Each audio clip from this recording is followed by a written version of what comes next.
Bismillahirrahmanirrahim. Assalamualaikum warahmatullahi wabarakatuh, teman-teman semuanya. Waalaikumsalam warahmatullahi Waalaikumsalam wabarakatuh. warahmatullahi wabarakatuh.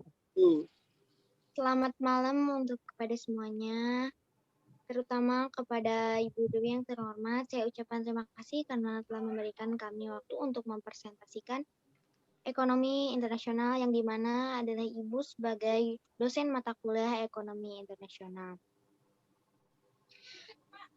Sebelumnya, di sini saya sebagai moderator akan memperkenalkan kelompok kami, yaitu yang dimana saya Risa Maharani, kemudian ada Angga Dittiar, kemudian ada Ratana Sari Wijaya, kemudian ada Arvin Febrian, kemudian ada Kevin Solwisa, dan ada Yogi Muhammad Najib. Di sini kami akan mempresentasikan tentang perusahaan multinasional company. Langsung saja pematerinya, silahkan pada Angga. Ya, yang pertama adalah latar belakang multinational corporation atau dalam singkatannya MNC merupakan sebuah organisasi ekonomi yang melibatkan diri dalam kegiatan produktif di dua atau lebih negara. Pada umumnya, MNC memiliki markas besar sebagai pusat di negara asal mereka yang kemudian diperluas ke negara lain dengan membangun atau membeli berbagai aset usaha atau membuka cabang di negara tersebut. Dalam kurung negara tuan rumah. Dalam ekonomi politik internasional, MNC memiliki peranan yang sangat penting terutama dalam transaksi internasional. Saat ini MNC tumbuh dengan pesat. Tidak hanya di negara maju, MNC dari negara berkembang saat ini telah tumbuh dengan pesat dan dapat diperhitungkan dalam ekonomi internasional. Selanjutnya, Pin. Perusahaan multinasional atau multinational corporation dalam kurung MNC merupakan faktor utama dalam bisnis. Jenis perusahaan ini pada saat sekarang memegang peranan yang penting untuk transaksi internasional.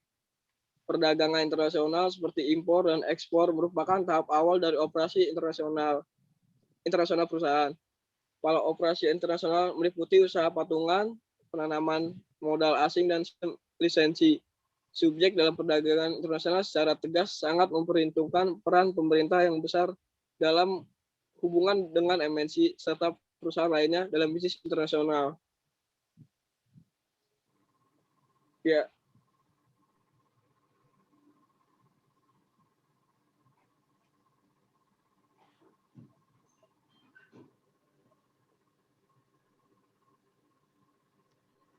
Maaf, masih di mute itu, Risa.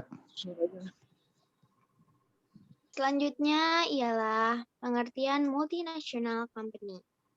Multinational company atau PMN adalah perusahaan yang berusaha di banyak negara. Perusahaan ini banyak dan sangat besar. Perusahaan seperti ini memiliki kantor-kantor, pabrik, atau kantor cabang di banyak negara. Banyak sekali perusahaan multinational company yang sangat terkenal di dunia. Salah satunya ialah Zara, McD, dan sebagainya yang memiliki berbagai outlet dan cabang di berbagai negara. Bahkan di dalam satu negara itu dapat berbanyak outlet di setiap kotanya. Mereka biasanya memiliki sebuah kantor pusat di mana mereka mengkoordinasi manajemen global. Seperti yang kita ketahui bahwa manajemen global itu melingkup ke semuanya. Multinational company adalah perusahaan yang kegiatannya bisnisnya bersifat internasional dan lokasi produksinya terletak di beberapa negara. Cabang di luar negeri tidak hanya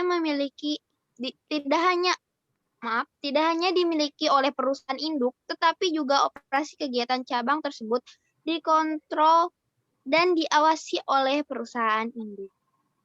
Selanjutnya oleh Ratana, silakan.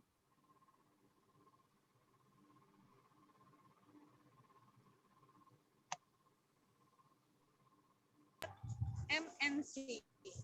Karakter MNC ini sangat bervariasi dan tergantung dari cara pendirian cabang di luar negeri, pola pendidikan dan tujuan operasi di luar negeri.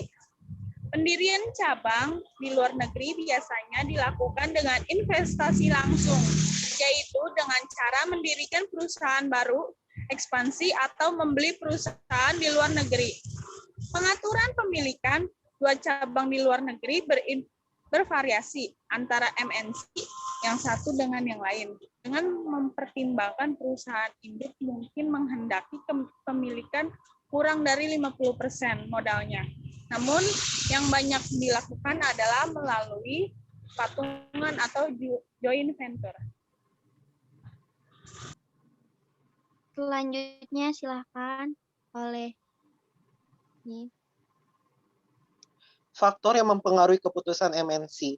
Untuk mudahnya, kita anggap tujuan inti luar negeri adalah mencari keuntungan maksimum dan penjualan minimum.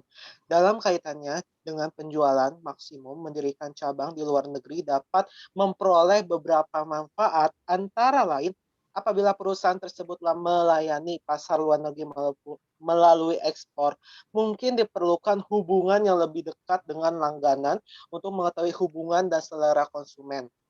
Lalu, ekspor ke luar negeri yang sering menghambat oleh kebijaksanaan tarif dari negara lain, dengan mendirikan cabang di luar negeri yang dapat mendirikan cabang di negara tersebut, maka masalah hambatan tersebut dapat teratasi. Masalah lain yang terkait dengan ini adalah pengaruh perubahan kurs mata uang. Apabila nilai mata uang negara asal perusahaan mengalami apresiasi, maka harga barang ekspornya akan naik, sehingga dapat menurunkan volume ekspornya. Masalah ini juga terselesaikan dengan adanya pembuatan cabang di luar negeri. Apabila tujuan pendirian cabang di luar negeri itu untuk mencapai keuntungan maksimum, maka pertimbangan efisiensi biaya di berbagai negara menjadi pertimbangan utama. Selanjutnya ada faktor non-ekonomi. Di samping faktor ekonomi, yaitu mempengaruhi keputusan MNC untuk ekspansi, faktor sosial dan politik di negara yang hendak dituju perlu diperhatikan. Sikap pemerintah terhadap perusahaan asing perlu dipelajari. Negara penerima MNC sering mengadakan pengaturan terhadap perusahaan asing. Oleh karena itu, MNC terlebih dahulu mempelajari pengalaman atau sejarah kebijaksanaan dengan penerima terhadap perusahaan asing sebelum MNC tersebut melakukan ekspansi ke sana. Hal lain yang tak kalah pentingnya adalah kestabilan politik negara penerima. Keadaan politik yang tidak stabil akan sangat mengganggu kegiatan MNC di negara tersebut.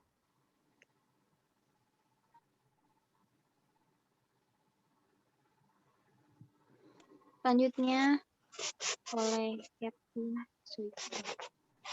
Oke. Untuk slide 89 ini membahas tentang kekuatan bersaing MNC. Di sini terdapat 7 sumber kekuatan bersaing MNC. Dapat dijelaskan sebagai berikut. Yang pertama atau A, MNC dipandang sebagai perusahaan yang superior. Yang kedua, B, MNC dipandang memiliki kekuatan monopoli yang diperoleh karena penggunaan teknologi melalui riset dan pengembangan atau R&D. Yang C, MNC kadang disebut sebagai perusahaan informasi. Yang D, slide selanjutnya.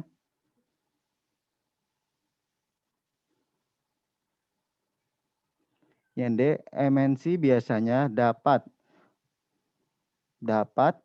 menikmati adanya skala yang ekonomis dengan cara misalnya melalui pemutusan sebuah mesin produksi pada satu bagian tertentu. Yang E, MNC juga memperoleh manfaat dari besarnya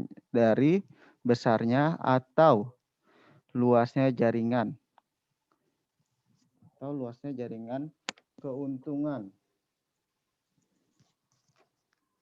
internasional. Terus yang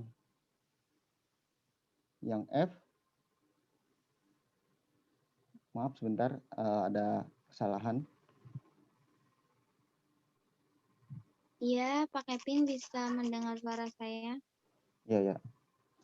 Bisa dilanjut. Untuk yang F, MNC sering mempunyai monopoli pemasaran baik melalui integrasi horizontal maupun vertikal, dan tidak jarang mereka melakukan perang harga atau subsidi untuk membuat pasar. Yang terakhir, yang ketujuh, MNC sering dapat menghindari dari kebijaksanaan tarif atau kuota yang diambil oleh negara lain.